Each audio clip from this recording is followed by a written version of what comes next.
오늘 본문 말씀은 신앙생활을 하는 성도들에게 한 번쯤 읽다 보면 걸림이 되는 부분이기도 합니다. 성경을 읽다가 이 부분을 만나면 마음 한구석에 이 불편함과 또 불안함이 자리 잡곤 하지요. 아니, 예수님께서 우리의 죄를 다 용서해 주신다고 했는데 성령을 모독하면 죄사함을 받지 못한다니 이건 좀 너무하신 것이 아니냐, 이런 생각이 듭니다. 그래서 우리는 이 부분에 대해서 좀 성경적으로 바른 시각을 갖고 또 이 부분을 제대로 좀 이해하고 정리할 필요가 있습니다. 자, 오늘 본문 말씀 다시 한번 읽어보겠습니다. 31절입니다. 시작. 그러므로 내가 너희에게 이르노니 사람에 대한 모든 죄와 모독은 사하심을 얻되 성령을 모독하는 것은 사하심을 얻지 못하겠고. 아멘. 예. 사람에 대한 모든 죄, 그리고 심지어는 그 옆에 모독은 이렇게 돼 있죠. 이거는 하나님을 모독하는 것을 말합니다. 여기 모독이 헬라어로 블레스페미아인데 영어로 블레스피미, 신성 모독을 가리키는 표현이죠. 그래서 이 앞에 있는 이 부분 전반절은 사람에 대한 모든 죄, 사람을 향해 짓는 모든 죄, 그리고 이것과 구별되는 하나님을 향한 신성 모독, 요걸 이제 가리키는 겁니다. 그래서 여러분 그 새번역 성경을 보면 이 절을 이렇게 표현을 합니다. 그러므로 내가 너희에게 말한다. 사람들이 무슨 죄를 짓든지 무슨 신성 모독적인 말을 하든지 그들은 용서를 받을 것이다. 그러나 성령을 모독하는 것은 용서를 받지 못할 것이다. 자, 하나님을 모독하는 것, 여러분 정말 엄청난 죄죠.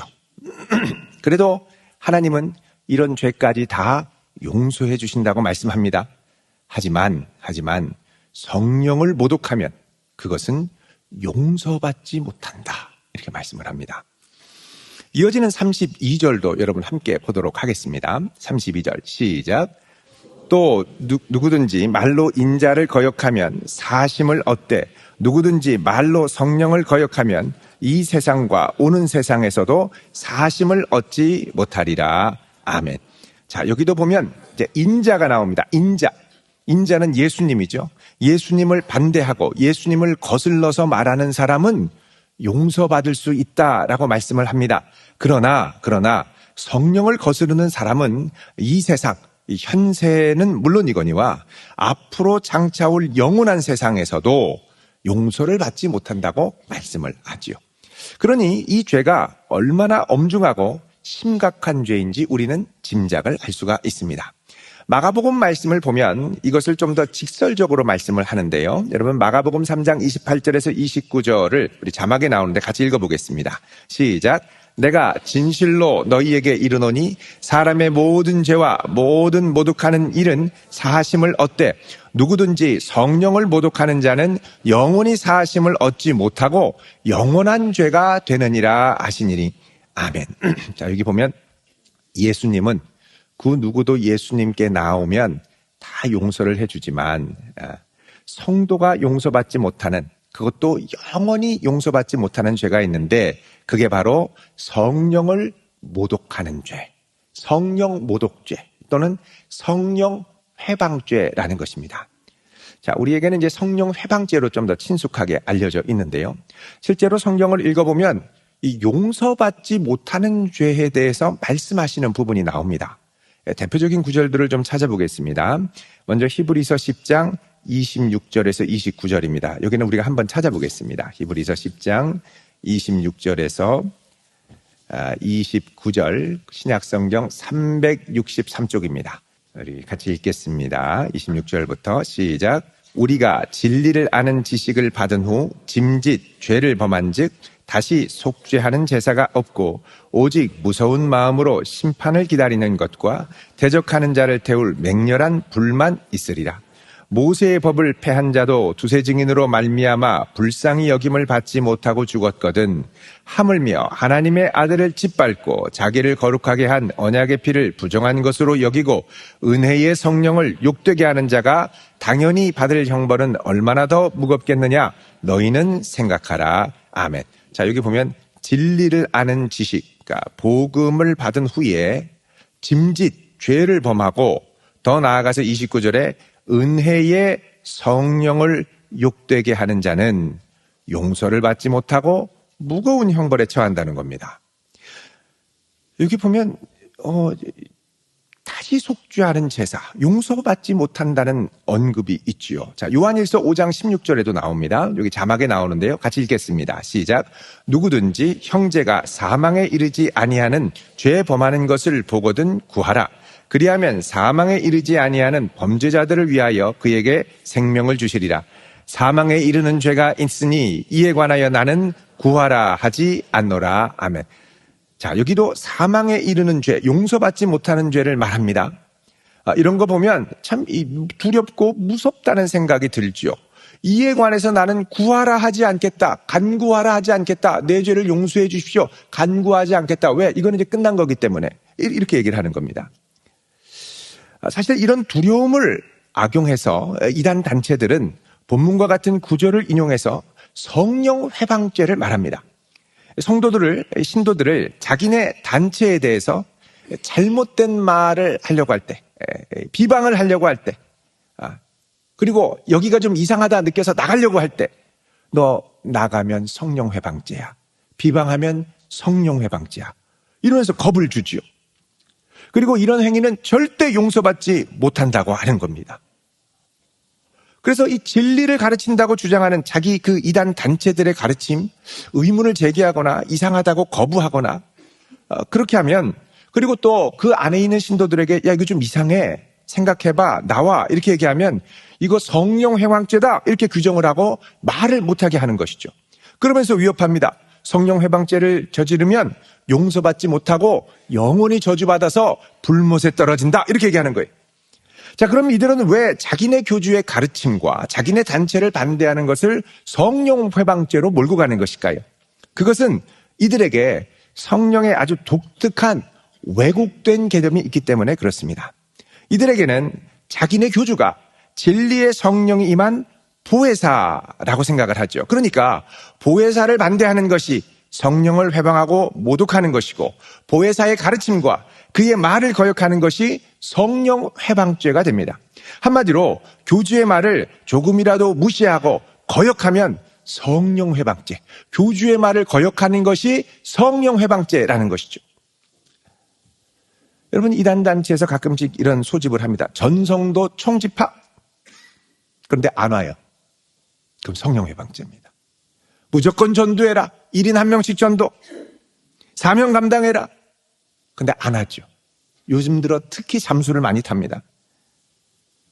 그러면 성령 회방죄인 거죠. 그러니까 감히 교주의 가르침이 잘못됐다는 말을 그 안에서 꺼내기가 불가능합니다. 자기네 단체가 이상하다라는 의구심을 제기할 수가 없습니다. 왜? 그러면 성령 회방죄가 되고 지옥에 가기 때문이죠.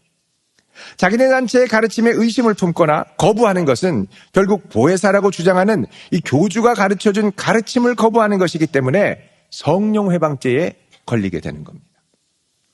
하지만 아이러니한 것은 누군가가 이렇게 이단 단체를 막 비방하다가 비방을 멈추고 다시 생각을 바꿔서 이단 단체의 가르침을 듣겠다고 그러면 또 받아줘요. 여러분, 이거는 성령 회방죄가 아닙니다. 왜? 일단 성령을 한번 회방하면 결코 용서받지 못한다고 했기 때문에 영원히 저주받을 사람을 옛날에 비방했다고 그래서 그 사람을 다시 받아준다? 이거는 그 자기네 단체가 저주받은 단체고 용서받지 못할 단체라는 것을 입증하는 꼴밖에 되지 않죠. 자, 이런 식의 억지 논리는 사실 성령님을 제대로 이해하지 못한 데서 비롯된, 무지에서 비롯된 주장입니다. 보혜사를 제대로 이해하지 못하고 이단 단체에서 왜곡된 개념으로 심어준 그대로 잘못 이해하기 때문이죠. 여러분, 우리가 성령 회방죄를 제대로 이해하려면 우리는 성령님은 어떤 분이시고 어떤 일을 행하시는 분인지를 알아야 합니다. 자, 그렇다면 성령님은 어떤 분이실까요? 첫 번째, 성령님은 성령 하나님, 삼위일체 하나님 중에 한 분이십니다. 본질로는 하나님이시지만, 그리고 한 본체로 한 하나님을 이루시지만 인격적으로는 성부와 성자와 구별되시는 분입니다. 자, 한 본질인데 인격이 구별된다. 여러분, 이거는 이생이상에서는 절대 볼 수 없는, 존재하지 않는 독특하고도 신비로운 존재 방식이죠. 자, 여러분, 비슷하지만 구별되는 그런 경우는 우리가 봅니다. 쌍둥이. 비슷하게 거의 똑같이 생겼어요. 근데 서로 다르고 인격적으로 독립이 되어 있습니다. 그럼 우리가 두 사람은 구별되지만 한 존재다 이렇게 얘기 안 합니다. 두 사람은 각각 독립된 개별체죠. 그런데 하나님은 같은 본체로 계시는 한 하나님이면서 구별된 성부, 성자, 성령으로 존재하신다는 겁니다. 자, 성령님께서 하나님이시기 때문에 성령님은 전지전능하시고 무소부재하시고 무한하신 하나님입니다. 자, 무소부재하다라는 건 이 세상에 안 계신 곳이 없다라는 뜻이죠. 자, 시편 139편 7절에서 10절을 보면 이런 말씀이 있습니다. 내가 주의 영을 떠나. 여기 주의 영은 성령을 가리키죠. 주의 영. 내가 성령을 떠나 어디로 가며 주의 앞에서 어디로 피하리이까. 내가 하늘에 올라갈지라도 거기 계시고 수월에 내 자리를 펼지라도 거기 계시나이다. 내가 새벽 날개를 치며 바다 끝에 가서 거주할지라도 거기서도 주의 손이 나를 인도하시며 주의 오른손이 나를 붙드시리이다. 그럽니다. 그러니까 주의 성령이 어디에나 충만하게 계시다는 거죠. 자, 두 번째로 이 성령 하나님은 초월하신 하나님인 동시에 내재하시는 하나님입니다. 자, 성령께서는 시간과 공간을 초월해서 온 세상과 피조 세계에 안 계신 곳이 없는 충만하신 분이시죠. 그와 동시에 성령께서는 모든 믿는 자 안에 내주하시고 역사하십니다. 고린도전서 3장 16절에 보면 이렇게 말씀을 합니다. 너희는 너희가 하나님의 성전인 것과 하나님의 성령이 너희 안에 거하시는 것을 알지 못하느냐. 자, 하나님의 성령이 성도들 안에 계시다 그러죠. 자, 여기 너희 안에 있다라는 건 두 가지 의미입니다. 첫 번째는 성도들의 모임 안에 계시다. 다른 말로 하면 교회 안에 계시다라는 뜻이고, 두 번째, 성도들 각 개개인에게 내주하신다는 뜻입니다. 그래서 여러분, 이 성령께서 오순절에 강림하셨을 때 함께 기도하는 초대교회에 임하셨죠. 초대교회에 임하신 동시에 성령께서 불의 혀와 같이 갈라지시면서 각 사람에게 임하는 것을 우리가 봅니다. 그러니까 성령께서는 교회에 임재하시며 성도들 개개인에 내주하신다는 것이죠. 자, 그렇다면 이런 성령 하나님은 어떤 일을 행하실까요? 이 일을 제대로 알아야 성령을 회방하는 게 무엇인지를 우리가 제대로 이해할 수 있습니다. 자, 성령께서는 첫 번째로 예수님을 증거하고 증언하면서 예수님의 가르침을 깨닫게 하십니다. 우리 요한복음 14장 26절 우리 같이 한번 읽어보겠습니다. 요한복음 14장 26절. 자, 요한복음입니다. 우리 같이 읽어보겠습니다. 시작. 보혜사 곧 아버지께서 내 이름으로 보내실 성령, 그가 너희에게 모든 것을 가르치고 내가 너희에게 말한 모든 것을 생각나게 하시리라. 아멘. 자, 여기 성령님을 또 다른 의미로 보혜사라고 얘기합니다. 보혜사. 이 보혜사께서는 예수님께서 제자들에게 말했던 모든 것을, 예수님의 말씀을 생각나게 하신다, 기억하게 하신다라고 말씀하고요. 15장 26절 우리 또 읽겠습니다. 15장 26절 시작. 내가 아버지께로부터 너희에게 보낼 보혜사 곧 아버지께로부터 나오시는 진리의 성령이 오실 때에 그가 나를 증언하실 것이요. 아멘. 자, 여기 보면은 이 성령께서 오실 때 그가 누구를 증언한다고 그럽니까? 나, 예수님을 증언한다는 겁니다. 자, 여기 보면 성령을 뭐라고 표현하느냐? 진리의 성령이라고 합니다. 진리의 성령.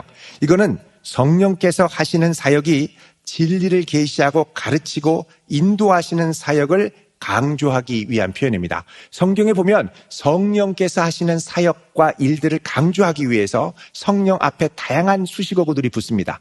우리 조금 전에 히브리서 10장 26절 이하에서 읽었던 은혜의 성령, 여기서는 진리의 성령, 또 거룩한 성령, 또 성경에 보면 영광의 성령, 생명의 성령, 약속의 성령, 능력의 성령, 위로의 성령, 기도의 성령, 아들의 영, 예수의 영, 다 성령을 가리키는 다양한 표현들이죠. 자, 그렇다면 진리의 성령이라고 할 때 이 진리는 무엇입니까? 요한복음 14장 6절에 보면 이렇게 말씀하죠. 예수께서 이르시되 내가 곧 길이요 진리요 생명이니 나로 말미암지 않고는 아버지께로 올 자가 없느니라. 그러니까 예수님이 곧 진리이자 생명이라고 말씀합니다. 그러니까 진리의 성령이라는 건 뭐냐? 예수님을 드러내고 예수님을 기억하고 예수님께로 인도하는 성령이라는 뜻입니다. 그래서 성령은 우리를 요한복음 16장 13절에도 나오는 것처럼 모든 진리 가운데 예수님께로 인도하는 분이시죠. 뿐만 아닙니다. 성령께서는 우리에게 죄를 깨닫게 하십니다. 요한복음 16장 8절 여러분 한번 같이 읽어보시면 이렇게 말씀을 합니다. 요한복음 16장 8절 읽습니다. 시작. 그가 와서 죄에 대하여 의에 대하여 심판에 대하여 세상을 책망하시리라. 이 죄를 깨닫게 하시는 거예요. 책망하시는 거예요. 우리 마음에. 그리고 회개하게 하시고 거듭나게 하시죠. 그리고 성령께서 하시는 중요한 역사는 뭐냐? 예수를 나의 주로 고백하게 하시는 겁니다. 고린도전서 12장 3절에 보면 자막에 나오는데요. 한번 읽어보겠습니다. 12장 3절에 보면 중간만 보면요. 또 성령으로 아니하고는 누구든지 예수를 주시라 할 수 없느니라.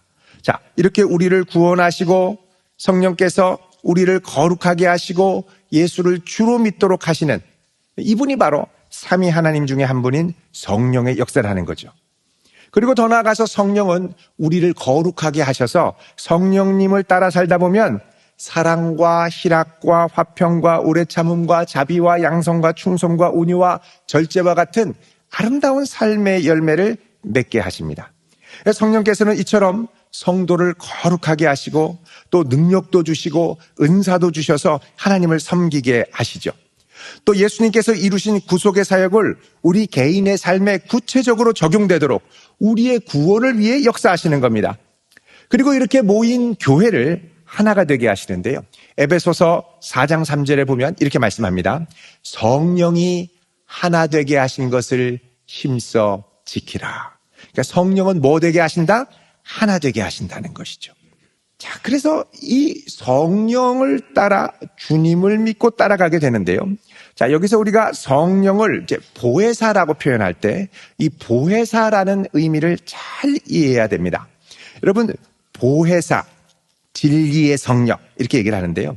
여러분, 이 성경에서 특별히 이 요한복음 16장에 그 성령을 보혜사라고 이야기를 합니다. 다른 보혜사, 특별히 다른 보혜사.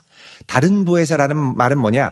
예수님이 처음 오신 보혜사고, 그 다음 성령 하나님께서 예수님의 부활 승천 후에 우리 가운데 오신 다른 보혜사라는 뜻입니다. 원래 이 보혜사라는 의미의 원어인 이제 헬라어는 파라클레토스인데, 이 파라클레토스를 옛날에 아주 일제시대 때 성경을 처음 번역할 때 이거를 우리로 음차하면서 번역할 때 선택한 영어가 선택한 우리말이 이제 한자죠. 보혜사입니다. 보혜사. 이 파라클레토스라는 말은 원래 뜻은 뭐냐? 파라, 곁에서, 클레토스, 외치는 사람. 그러니까 법정에서 피고자 옆에서 그 사람의 무죄를 위해 적극적으로 소송하며 변호해주는 변호사를 가리킵니다. 그래서 이거를 영어 성경에 보면 advocate이라고 하는 변호사라는 의미로 번역을 하죠. 그래서 예수님은 하나님 보좌 우편에서 우리를 변호해 주시는 보혜사가 되고, 성령님은 우리 안에서 우리의 안에 죄사함의 확신을 주시고 구원의 확신을 주시면서 우리를 지켜주시는 내면에 우리 안에 역사하시는 다른 보혜사가 됩니다. 자, 요한일서 2장 1절을 보면 이 보혜사의 역할에 대해서 분명히 얘기를 합니다. 요한일서 2장 1절 388쪽입니다. 같이 한번 읽어보겠습니다. 시작. 나의 자녀들아, 내가 이것을 너희에게 쓰면 너희로 죄를 범하지 않게 하려 함이라. 만일 누가 죄를 범하여도 아버지 앞에서 우리에게 대언자가 있으니 곧 의로우신 예수 그리스도시라. 아멘. 자, 여기 보면 대언자가 여기 나오죠. 이게 나나주 2번 밑에 보면 뭘로 나옵니까? 또는 보혜사. 여기 이제 대언자라는 단어가 헬라어 원문으로 파라클레토스, 보혜사라는 뜻입니다. 성경에서는 주로 이걸 보혜사로 번역을 하는데 여기서는 대언자라고 번역을 합니다. 자, 여기서 대언한다라는 것은 뭐냐? 계시를 받아서 그대로 말한다 이 뜻이 아니라 내가 맡은 이 사람의 죄가 무죄라는 것을 이 사람을 대신해서 법정으로 변호해 준다. 이 말이 대신 변호해 준다. 그래서 대언한다라고 사용이 된 겁니다. 그래서 여러분 이 보혜사의 아주 중요한 역할이 있는데 그건 뭐냐? 죄에 대해서 변호해 줄 수 있어야 된다는 겁니다. 이걸 이제 그대로 적용하면 여러분 죄에 대해서 변호해 주려면 우리의 죄를 알아야 되잖아요. 변호자가. 이거를 이제 이단 교주들은 이단들은 자기네 교주가 보혜사다 이렇게 얘기하는데 그러려면 원뜻대로 하면 각 신도들의 죄를 다 알아야 됩니다. 그래서 변호해 줘야 되죠. 그렇지 못하죠. 예. 그래서 이단들은 이거를 어떻게 해석을 하냐? 무식하게 한자 그대로 풉니다. 한자 그대로 푸는 게 제일 무식한 거예요. 본래의 의미를 모르고. 그래서 한자로 뭐라 그러냐? 보호하고 은혜를 베푸는 스승 이렇게 얘기를 하죠. 그래서 선생님 이렇게 얘기를 하지 않습니까? 그런데 요 용어는 처음에 우리나라에서 성경을 번역할 때 불교 개념의 용어를 차용한 겁니다. 적절한 단어가 없어서. 그래서 여러분 강원도 홍천에 가면 보혜사라고 하는 사찰이 있습니다. 은혜로 보호하고 보호하는 사찰이다. 이래서 이제 보혜사. 앞에 보혜사라는 말이 이제 사찰 사자, 스승 사자만 빼고 똑같습니다. 이 두 글자가. 자, 이렇게 성령께서는 우리의 죄를 변호하시고 보호하시는, 그리고 우리의 죄를 깨닫게 하시고 또 마음을 열고 예수님을 영접하게 하시고 거듭나고 중생하게 하시는 역사를 이루시죠. 그러니까 성령께서는 한마디로 우리의 구원을 위해 역사하시는 분이라는 겁니다. 자, 그런데 중요한 부분입니다. 여기서 이제 성령 모독죄가 뭔가가 분명히 드러나는데 이런 성령을 모독하고 성령의 사역을 부인하고 성령을 회방하면 어떻게 될까? 그러면 길이요 진리요 생명이신 예수님께로 나아갈 수 없게 됩니다. 마음을 열고 우리의 죄를 깨닫고 고백을 해야 되는데 성령을 부인하고 성령의 역사를 거부하니까 이런 죄를 깨닫고 회개하고 변화가 되는 역사가 우리 안에 일어나지 않게 되죠. 여러분, 성령님은 인격적인 하나님이십니다. 우리가 끝까지 완고하게 거부할 때 우리 안에 역사하시지 않습니다. 자, 성경에 보면 성령 하나님의 인격적인 활동들이 많이 나오는데 우리의 연약함을 도우시고 우리를 위해서 말할 수 없는 탄식으로 기도하시고 우리를 위해 근심해 주시고 그리고 우리를 사랑하십니다. 자, 로마서 8장 26절 보면 자막에 나옵니다. 자, 우리 같이 읽습니다. 로마서 시작.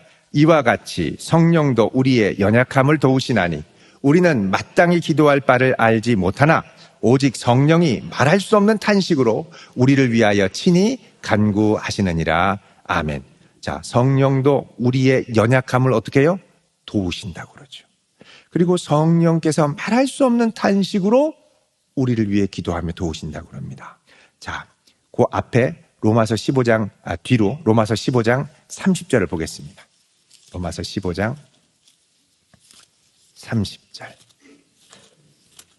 15장 30절 우리 같이 읽겠습니다. 시작. 형제들아, 내가 우리 주 예수 그리스도와 성령의 사랑으로 말미암아 너희를 권하노니 너희 기도에 나와 힘을 같이하여 나를 위하여 하나님께 빌어. 아멘. 여기 보면 내가 우리 주 예수 그리스도와 그 다음에 성령의 무엇으로요? 사랑으로. 여러분, 성령은 영이시고 성령은 사랑이십니다. 성부 하나님도 하나님은 영이시니 이렇게 말씀하죠. 하나님은 영이시고 또 요한일서 이제 4장 8절 16절에 보면 하나님은 사랑이시라 이럽니다. 하나님은 사랑이시고 하나님은 영이시고 성령도 영이시고 성령도 사랑이시다라고 말씀하시죠. 그 다음에 에베소서 4장 30절에 보면요. 앞에 에베소서 4장 30절 313쪽입니다. 우리 같이 읽어보겠습니다. 시작. 하나님의 성령을 근심하게 하지 말라. 그 안에서 너희가 구원의 날까지 인치심을 받았느니라. 아멘. 자, 여기 보면 하나님의 성령을 뭐하게 하지 말라고요? 근심하게 하지 말라. 그리고 우리는 구원의 날까지 하나님의 성령으로 뭘 받았다고 합니까? 인치심. 여러분, 우리 모두는 성령의 인치심을 받은 존재인 줄로 믿습니다. 그래서 성령께서 우리를 인치시고, 또 때로는 우리가 주님의 말씀, 성령의 감동을 따라 가지 않을 때 근심하시고, 기도해 주시고, 사랑해 주시고. 근데 우리가 이런 성령 하나님을 거부하고 모독하면 성령께서 근심하시며 우리 가운데 역사하시지 않더라는 겁니다. 자, 성령께서 역사하시지 않으니 우리의 마음이 죄를 깨달을 수 없고 마음을 열어 예수님을 나의 구주로 받아들일 수 없는 겁니다. 그러니까 예수님께서는 나를 모독하는 건 성령께서 감동하셔서 회개케 하시면 용서받을 수 있지만, 성령 그분 자체의 역사를 거부하고 모독하고 회방하면 마음 자체가 열리지 않고 역사가 일어나지 않으니까 죄사함을 얻지 못한다고 말씀하시는 거죠. 자, 이런 의미에서 우리가 히브리서 10장 26절 아까 읽었던 이 말씀을 다시 한번 묵상할 필요가 있습니다. 여러분, 히브리서 10장 26절을 다시 보시면 363쪽에 이렇게 말씀하죠. 다시 한번 읽어보겠습니다. 시작. 우리가 진리를 아는 지식을 받은 후 짐짓 죄를 범한 즉 다시 속지 않은 제사가 없고. 자, 여기 보면 진리를 아는 지식, 복음을 받은 후에 짐짓 이렇게 되죠. 짐짓, 표현이 어렵습니다. 이 짐짓이라는 말이 헬라어로 헤쿠시오스라는 단어인데 영어로 하면 deliberately 그리고 intentionally, 그러니까 고의적으로, 의도적으로 다시 진리를 거부하고 죄를 범한다는 겁니다. 이거는 뭐냐? 그 뒤에 나오는 것처럼 고의적으로 은혜의 성령을 욕되게 한다 그러죠. 29절에 은혜의 성령을 욕되게 한다. 은혜의 성령을 욕되게 하는 거라는 거예요. 그렇게 되면 성령의 역사를 부인하게 되고, 그러면 우리는 성령의 역사가 우리 안에 나타나지 않게 된다는 겁니다. 자, 그렇다면 우리 중에 이런 생각하시는 분이 있습니다. 혹시 나는 성령 회방죄를 저지른 게 아닌가? 옛날에 내가 막 거부하고 이랬었는데, 여러분, 성령께서는 한 번 거부한다고 아예 그냥 싹 그게 아니고 계속해서 우리를 두드리시고 우리 가운데 역사하시죠. 끊임없이. 그러나 우리가 그분을 거부하는 한 그분이 역사하실 수 없습니다. 감사한 것은 이 죄를 내가 저질렀을까 두려워하는 사람은 아직 이 죄에 빠지지 않았다는 겁니다. 왜냐하면 두려움은 회개의 가능성을 포함하기 때문입니다. 두려워한다는 건 뭐냐? 아직 성령의 책망에 열려 있다는 것을 의미합니다. 그래서 진실한 믿음을 갖고 죄를 두려워하며 회개하려고 하는 사람은 이 죄에 빠진 것이 아닙니다. 우리 기독교 교리에 분명히 이 부분을 이야기를 합니다. 하지만 이 성령의 조명과 또 감동 자체도 거부하는 사람은 두려움조차도 느끼지 않죠. 양심이 아주 딱딱하게 굳어져서. 한 가지 더는 이 성령 회방죄는 의심하는 것과는 다르다는 사실을 기억해야 합니다. 단순한 의심은 죄가 아닙니다. 의심이라는 건 뭐냐? 과연 그런가? 그럼 좀 더 찾고 탐구하고 그 뜻을 알아가도록 애쓸 수 있게 되죠. 그런데 의심하는 게 아니라 성령 자체를 모독하며 나아가면 모든 가능성을 차단하는 것과 같습니다. 자, 본문에 나오는 바리새인들은 예수님께서 성령의 능력으로 이 병자를 치유하자 저거 귀신의 대왕 바알세불의 능력으로 저렇게 하는 거야 라고 비난했습니다. 그러면서 예수님이 하시는 모든 역사를 귀신의 역사로 치부하는 거죠. 그렇게 성령의 역사를 부인하니까 죄를 깨닫게 하시고 구원을 주시는 성령의 역사가 일어나지 못하고 결국 용서함을 받지 못하는 상태로 가게 되는 겁니다. 여러분, 따라서 우리 성도들은요, 성령 회방죄에 대해서 너무 두려워하지 말아야 됩니다. 왜? 이미 성도라는 게 뭡니까? 예수님을 나의 구주로 받아들인 상태 아닙니까? 그래서 성령님을 따라서, 그리고 성령께서 하나 되게 하신 교회의 하나됨을 힘써 지키고, 좀 더 적극적으로는 성령을 기쁘시게 하는 일들을 하기 위해 힘써야 됩니다. 성령의 인도하심과 감동을 따라가고 성령의 열매를 맺고 성령으로 충만해서 성령께서 내 삶을 다스리시고 인도하시도록 내어드려야 합니다. 또 성령께서 하나 되게 하신 교회를 힘써 지키도록 애써야 되고요. 여러분, 이단 교주의 가르침에 대해서 좀 이상하다, 회의하고 의심을 내고 거부하는 것, 여러분, 이거는 성령 회방죄와 아무 상관이 없습니다. 그 이단 교주가 성령이 아니에요. 보혜사가 아니에요. 성경이 말하는 보혜사가 아니에요. 자칭 보혜사죠. 우리나라에 이런 보혜사가 한 100명은 넘습니다. 그리고 책에 보혜사라고 쓴 이단 교주들의 책이 얼마나 많은지 몰라요. 제가 갖고 있는 책만 해도 누구 보혜사, 누구 보혜사, 누구 보혜사, 김씨 보혜사, 이씨 보혜사, 박씨 보혜사, 양씨 보혜사, 책들이 쫙 있습니다. 근데 보면 서로 뺏겼어요. 비슷해요. 계시받았다고 하는데. 여러분, 우리는 오직 주의 성령을 따라 하나님을 기쁘시게 하는 성도 될 수 있기를 주의 이름으로 축원드립니다. 그분의 다스림에 충만하여 그분을 기쁘시게 살아가는 복된 성도 되시길 바랍니다. 기도하겠습니다.